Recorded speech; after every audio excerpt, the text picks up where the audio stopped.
So today I have my good friend Annie Alvarez here. I'm Rita Harrison, and Annie asked me a question a while ago, and I said to her, you know what, ask me that question in front of the camera, because then we can tape it, record it, and other people can have a look and they might have the same question and might be interested. So hi Annie. Hi Rita. So please tell us your question. Well, I was talking to you about sexual harassment in the workplace and the Me Too movement, and I said the big question around here seems to be, why did these women wait so long to come forward? And I thought, why aren't people questioning, why did these men get away with it for so long, intimidating these women? And, you know, why were they afraid? The men or the women? Why were the men allowed to harass women for so long, and why would be the question? Mm-hmm. So let me see. So the first question seems to be that what took the women so long, right, to talk about it. Mm-hmm. I understand them, to be honest, because very often when this happens, when something happens to you like abuse or harassment, then you struggle with that there's something wrong with you. And you also very often think, you know, you did something to provoke that, or you might even think you're the only one and nobody else has it. And so a lot of women didn't feel safe enough to talk about it. And you know, it's also that now we even start to talk about it. There is way more that comes with it. You will see that's just the tip of the iceberg. And even now that we're in a different time where it seems to be more safe to talk about it, it's still, you still get reactions, oh, why did you wait so long? And having a question like that thrown at your face, now that you dare to actually talk about it after all these years, that makes it harder, and sometimes it hurts again.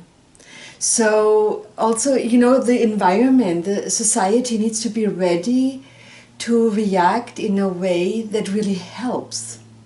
And a lot of people now react in a way that really helps, but you still have also people that are still accusatory, mm-hmm. you know, or try to say, oh, they all knew, or you knew, and you know, why didn't you, and try to make the victims responsible for what happened.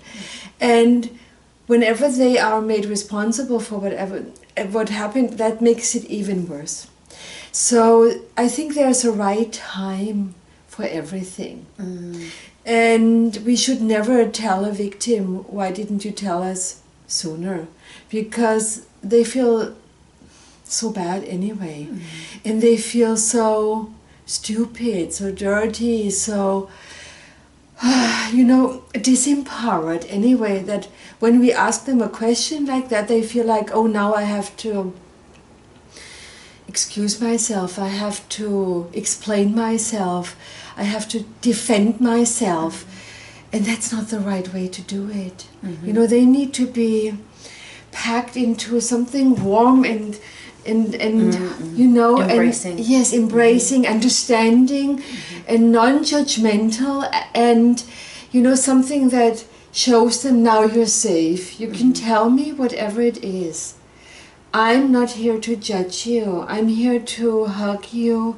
I'm here to understand and to acknowledge what you must have gone through and how hard it must have been for you. I'm here to give that a voice, what might have been suppressed in all these years inside you, because you might not have a voice for it yourself. You know, just because it happened to you, that might not even mean that you know how to express it.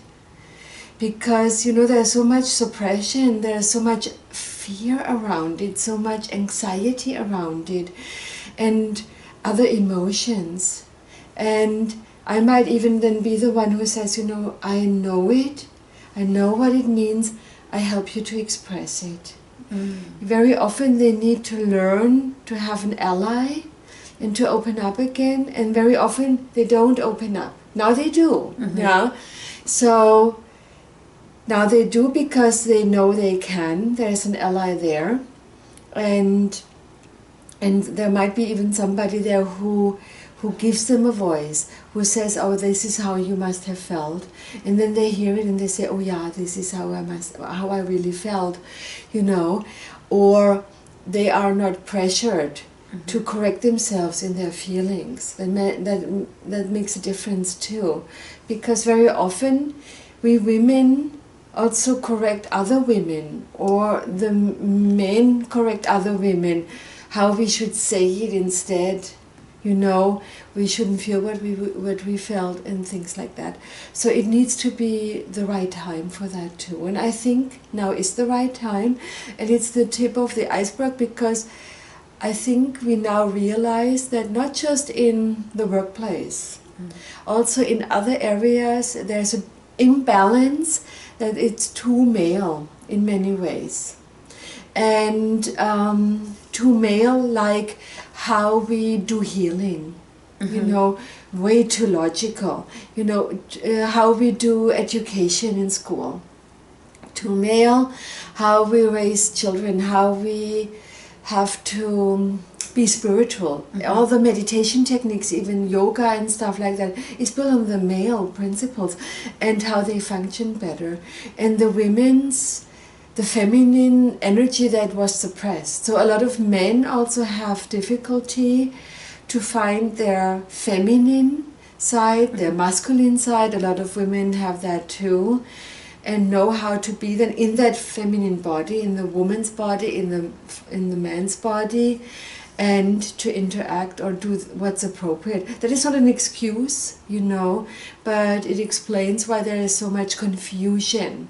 And I think we will see more and more that how we did things, how we approach things, have to really be changed. There has to be more balance, and it has to be more feminine. Because when you see what's happening right now, when they're in a healthy energy, then they automatically take care of one another, these women. It's not like that they have to learn it. There's an instinct that comes in, and they take care of one another. And they show then the men how to take care of them. Yeah. So that was the first question, right, Annie? Yes. What was the second question again? Well, the second question was, why are we focusing so much on why these women were afraid to talk, which you addressed? Why aren't we questioning, why were these men allowed to get away with it for so long? How can we change that? Was it even, did men feel pressured to hold up this machismo stigma? You know, where does this come from? And why is it allowed? I don't know if it's allowed. Maybe we become blind spots. I think this is a very complex question, and the answer might be so complex that we have to do more than one Dissect. thing. So, yeah, dissect it even. So what comes to mind is why they get away is, I think in our society we always do develop a blind spot. You know, a blind spot. What is right, what is wrong. I think a lot of women and men are disconnected from, or were disconnected from the feminine way of life, and therefore also disconnected from what does it actually mean to be a man. Yeah. You know, does it mean to be a man, to be in your face and to be in your skirt and stuff like that? Or what does that really mean, you know? And I noticed that, especially when I have the private sessions and these things come up in a family, you know, the father, the mom, brothers, that a lot of people are not aware that it's healthy for a father to bring in a disconnecting energy. You know, like a mother might want to have the children around all the time. or so, and the father says, now let's make sure that we disconnect the energy and that there is like a healthy distance between us. And very often this is not the case anymore. Everything is so confused, or people are so confused, let me put it like that. So that's one aspect for sure. I think that men as well as women are insecure, are not sure what it actually means to be a woman, what it means to be a man. They think it might be that you have to be kind and dishonest to be a woman, but you also have negative feelings and you are also angry, So to be authentic, that's actually the key. But what does that mean for you and me? What does that mean for the man on the street that has to be a certain role or be in a certain role, or for the women that have to be in a certain role? Because we created these artificial roles. I'm the breadwinner because I'm male, or I'm the cooking person because I'm a woman. It has nothing to do with nothing, So we have created artificial role models that are not aligned with a deeper truth, I would like to say, and what works best. And what works best is to develop the feminine and the masculine side, and to then help each other to find out what it means to be a man, a woman. Like, for example, that a woman honestly says, this is not what I want from you. Instead of yeah, and trying to say something that's actually nice, but it's not honest. Okay. And so the man is even more confused. That doesn't mean that I give the woman the blame. I'm just saying that as an example, or that a man doesn't dare to protect, to come out and say, I protect what we have as a couple, I protect you against outside danger, I feel good when I can be strong, that they actually don't know what that actually means anymore. Yeah, they don't know how to let the woman guide them to be a good man for them. Okay. Yes. It's like, I'm a failure when I don't know all the answers. I'm a failure when I don't earn so much dollars or euros or whatever you have, or yens, yeah. And so yens. So there's a big confusion. So the men got away, I think, because there was no consequence too. Because when the women had to, and not just women, also the men that were abused. Every victim, to be honest, it's not so black and white. Yeah. So every victim of any kind of harassment or abuse tries to carry that on their own shoulders, tries to get through it, tries to find their own solutions in it. And so, they got away because the victims were actually living with the consequences. That makes sense. And not the people who did something wrong. Yeah, so now we say that is wrong. And as weird as it sounds sometimes, because you think, when you come from a point of common sense, of course that is wrong.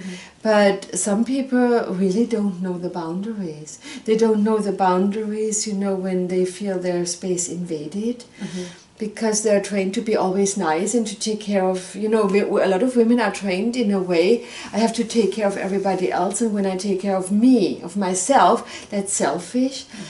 And so they did never learn to say no. That is inappropriate. I don't want you in my space. But when you're victimized, you might not even be in a position where you can verbalize that. Or you can really recognize it, verbalize it, because you're really like, oh my God, what's happening? That needs to be said, because otherwise we pretend that the victim has responsibility for a perpetrator's behavior, and they of course don't have that kind of responsibility. And also the perpetrator very often makes the victim think, oh, it's your fault. Yeah. If you wouldn't I can have, relate to yeah, that. you can relate to that. Yeah. And so the consequences are again with the woman, you know, or with that, The victim. with a victim, a man that was sexually harassed, you know, as a boy or maybe even as a grown-up. Yeah.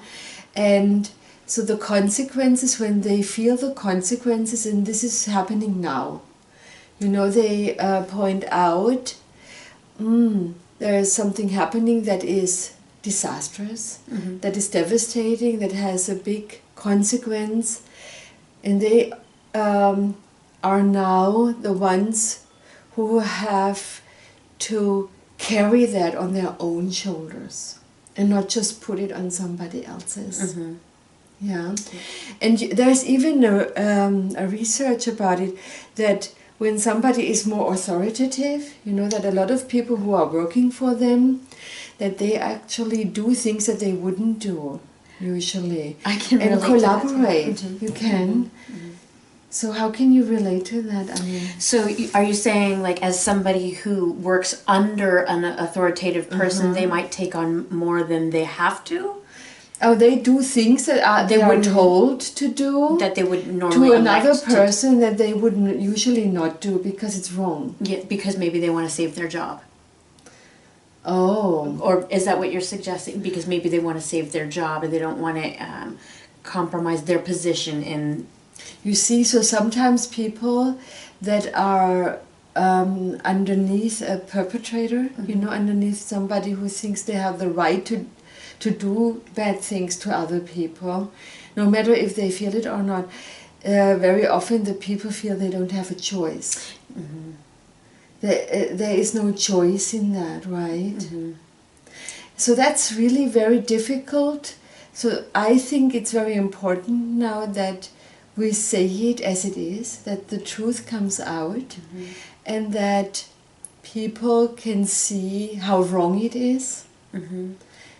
That doesn't necessarily mean that the people who harass think they are doing something wrong. Because sometimes there's really a screw loose in the head, you know. I don't want to justify it with that either. They can be a sociopath, or they can be a narcissist who has no empathy for somebody else's thing, or who thinks that somebody else belongs to them. They have a right to use and abuse. But independent from that, society can change and can say, you know what, we don't agree with that, we don't let that happen, and we interfere. We interfere and we protect the people that are harassed, and we do whatever it takes, that we have to learn as a society to not let a perpetrator get away with it.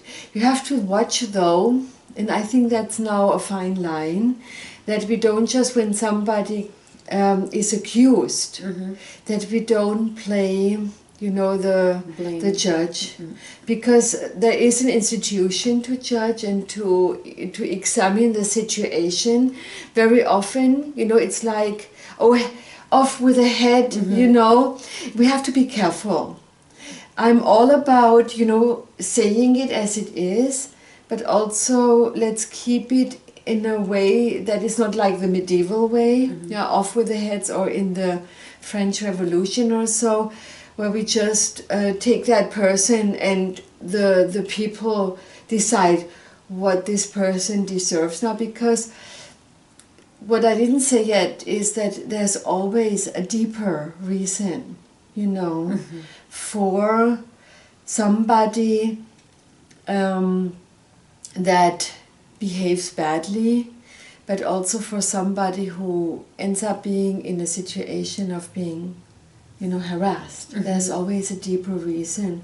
So I promote more that we look what's actually going on. What made them like this? Were they born like this? What dynamics were there? You know, so that we have more compassion and empathy that all these things happen, and that it's really not so easy to do the right thing sometimes. Because when we just blame them and judge them, and now you have to do this or that, or suffer a lifetime, or be then gone for a lifetime, that might be not good enough. Well, it doesn't fix the problem. It doesn't bring a fix the solution. problem. Yeah.